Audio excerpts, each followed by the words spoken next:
Said he'd ask me. Say, I've got a hot story here. You can look at Associated Press stories, and the same sentence will appear in those stories for 10 years. Intelligent design says that life is too complex. It's called a boilerplate. And the reporter never reports anymore or gets any new ways to say it, so the public understanding never advances.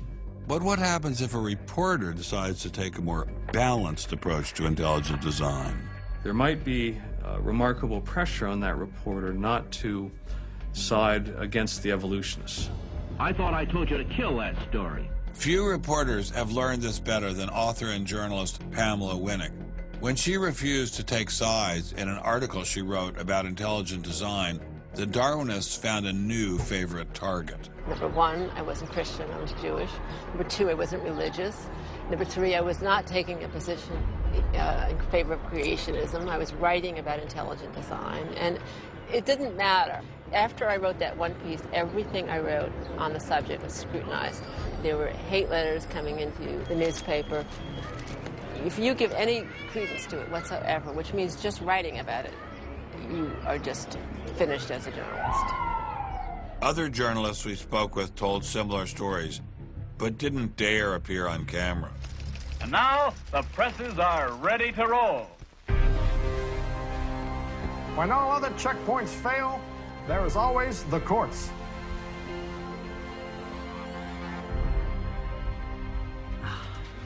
We have spent an enormous amount of time trying to prove to the court what everybody already knows, that intelligent design is a particular religious belief. But I thought scientific questions were settled by the evidence, not by taking people to court and suing them. How do other countries deal with such disputes? Dr. Marcy Giertuk, a population geneticist who now represents Poland in the European Parliament, was able to shed some light on this topic. The censorship of teaching criticism of evolution is and always was much stronger in, say, in your country, in the United States, than it ever was in Poland. Why? Why would the censorship? That is because you have a political correctness in your country. These issues are brought to court, and the court says what you can and what you cannot teach. We want to know what you teach, what books you use, how you teach it. We never had that sort of way of deciding scientific issues in Poland. We never had the courts involved.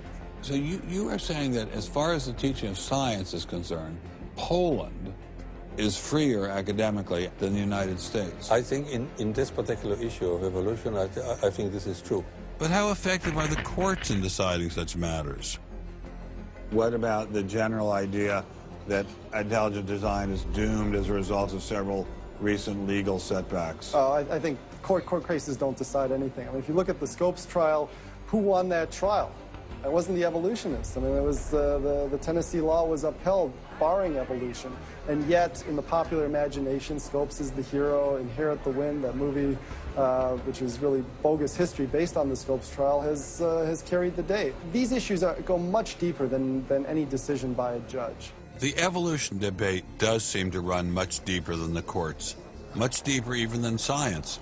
To generate this level of hostility, ID must threaten something at the very core of the Darwinian establishment. The entire globe is today the site of a momentous conflict.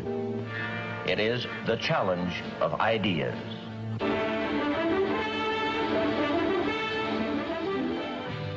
I'm Edward R. Murrow. For a little while, I would like to review with you the great conflict of our times, one which demands and must get the attention and the involvement of each one of us. This conflict over the principles of evolution has become a religious war. It really is no longer about scientific investigation. It is total competition with an antagonist who is putting into it everything within his capability. The situation has reached a point where many of evolution's top apologists have switched from defending Darwinism to attacking religion in what they see as a bid to stamp out intelligent design at the source. Richard Dawkins is the best example of this. His recent book, The God Delusion, has sold over 1 million copies worldwide. The God Delusion is my long expected, long worked on, full frontal attack on religion. To me, science is about trying to explain existence, and religion is about trying to explain existence. It's just that religion gets the wrong answer. But is Dawkins correct?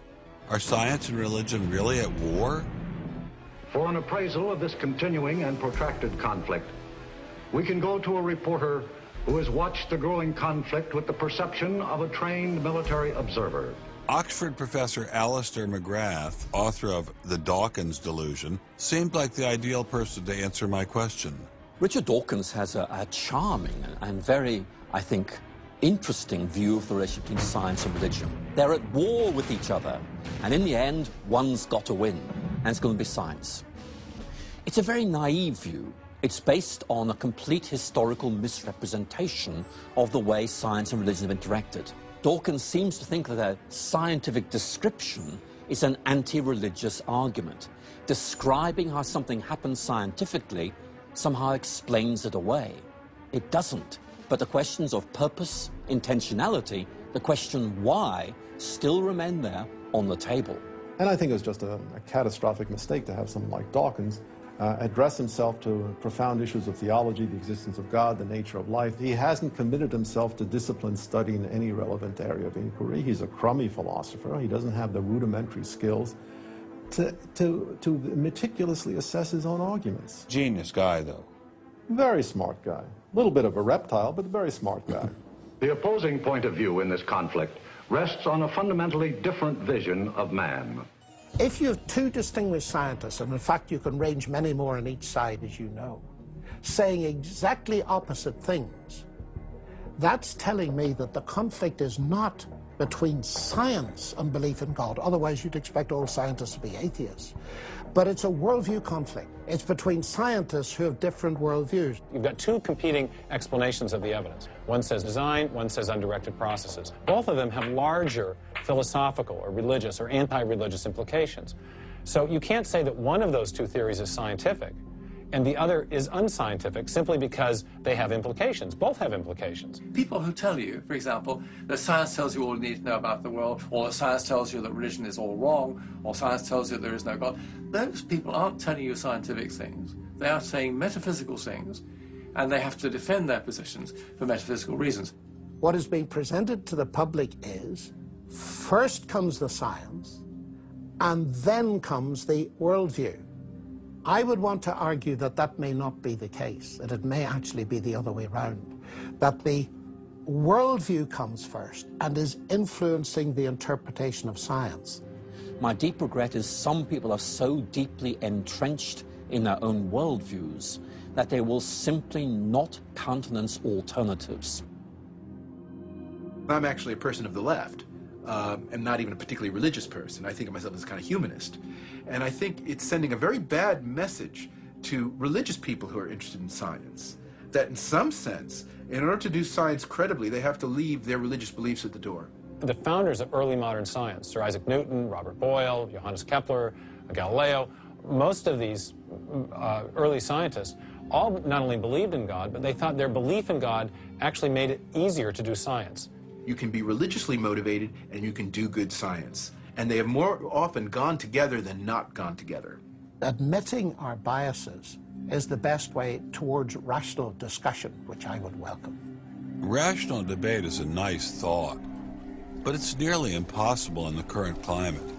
I'd seen the chilling effect that this unquestioning devotion to Darwinism has had on science, but were there other consequences? No gods, no life after death, no ultimate foundation for ethics, no ultimate meaning in life, and no human free will are all deeply connected to an evolutionary perspective. You're here today and you're gone tomorrow, and that's all there is to it. Dr. Will Provine, professor of the history of biology at Cornell University, gave us another disturbing glimpse into where Darwinism can lead. Oh, I was a Christian, but I never heard anything about evolution because it was illegal to teach it in Tennessee.